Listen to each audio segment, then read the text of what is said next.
So you went back over some of your old stories, and you said you were disappointed on things you didn't cover, things you didn't say, and assumptions you made. So what were the things that you didn't cover, things that you would have liked to have said, and what were the assumptions you made? Well, I think one of the things that that I thought a lot about was how often I would write about systemic police violence towards blacks and black victims, and never bring up racism. The explanation was always had to be a wonky answer, not enough training, you know, the their frustrations, really wanting to explain why they did this from the cops' perspective, and not just say the word racism.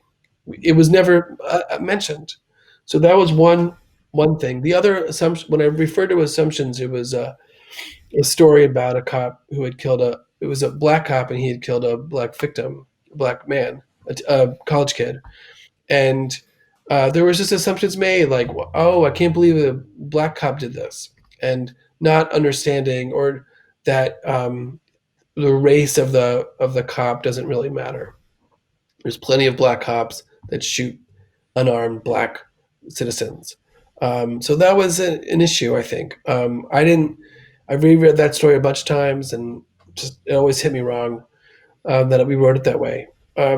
Other assumptions, the other issues that I think are that one that I touched on a little bit earlier was just not that the victims in my stories occasionally were nothing more than a settlement, check and a list of their injuries in a way.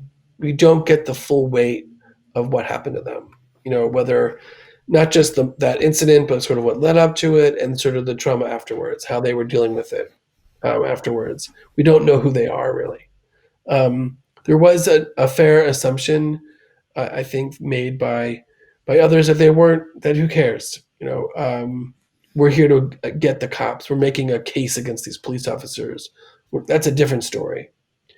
Well, another story sticks out just because it's always bothered me. Is I wrote about a guy who died in jail of a heart attack. He was playing basketball and he died of a heart attack while playing basketball. And there was all these guards around him while he died. They didn't know what to do.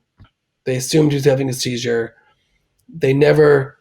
They blew every procedure before he died. It was awful. They were basically standing over him laughing while he died. And I had a section of the story about who he was, and it was cut from the story because the editor at the time was just assumed it didn't matter. But I think it does matter. I think knowing who somebody is, and they're more than just that they died in jail needlessly. But anyways, those were some of the bigger issues that I had. Other assumptions I made were just that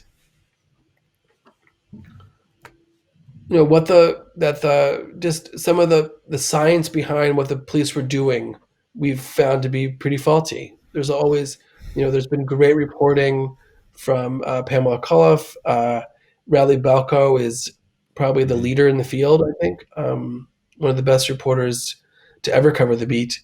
And they've shown that like things like blood splatter evidence, fingerprint or bite marks, just bad science. And the same goes with excessive force. There was this rule about a knife. If somebody's within a certain distance, you have to shoot them because they're a threat.